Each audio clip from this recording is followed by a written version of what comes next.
আবারও হকার উচ্ছেদের ছবি ধরা পড়ল জলপাইগুড়িতে। শুক্রবার অর্থাৎ দ্বিতীয়ার দিন দুপুরে আচমকাই জলপাইগুড়ি শহরের দিন বাজার সংলগ্ন এলাকায় হকার উচ্ছেদের অভিযান চালায় কোতোয়ালি থানার পুলিশ। আর এতেই সাময়িক উত্তেজনা সৃষ্টি হয় এলাকায়। রাস্তা দখল করে ব্যবসার অভিযোগে একজনকে রীতিমতো লাঠিপেটা করে আটক করে পুলিশ। এই ঘটনার প্রতিবাদে পথ অবরোধ করে বিক্ষোভ। জলপাইগুড়ি শহরের অন্যতম ব্যস্ততম ব্যবসায়িক এলাকা বলে চিহ্নিত দিনবাজার।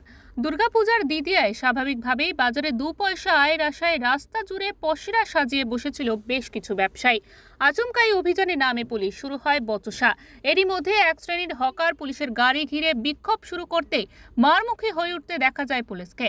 দ্রুত রাস্তায় রাখা সামগ্রী সরিয়ে নিতে বলায় হকার্সের মধ্যে চাঞ্চল্য ছড়িয়ে পড়ে। এরই মধ্যে এক ব্যবসায়ী অভিযানের বিরোধিতা করে বলতে থাকেন, শুধুমাত্র দিন বাজার এলাকায় কেন বারবার এই অত্যাচার। এরপরই হকার লক্ষ্মী শাহকে পুলিশ লাঠি পেটা করে গাড়িতে তুলে আটক করে। অপরদিকে এই ঘটনা প্রসঙ্গে ব্যবসায়ী সমিতির সম্পাদক দিলীপ শাহ পুলিশের হাতে আটক ব্যবসায়ীদের সমিতির কেউ না বলে জানান।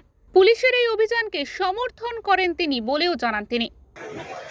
আমরা স্থায়ী ব্যবসায়ী, আমরাও চাই ফুটপাত দখলমুক্ত করে ব্যবসা হোক এবং রাস্তাটা পরিষ্কার থাকে।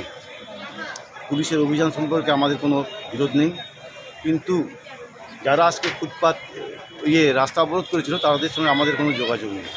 তারা হচ্ছে টোটালি হকার্স। আমাদের হকার্সদের, আমাদের স্থায়ী ব্যবসায়ী আমার মেম্বার। আমরাও চাই প্রশাসন এটা নিয়ে লাগুক।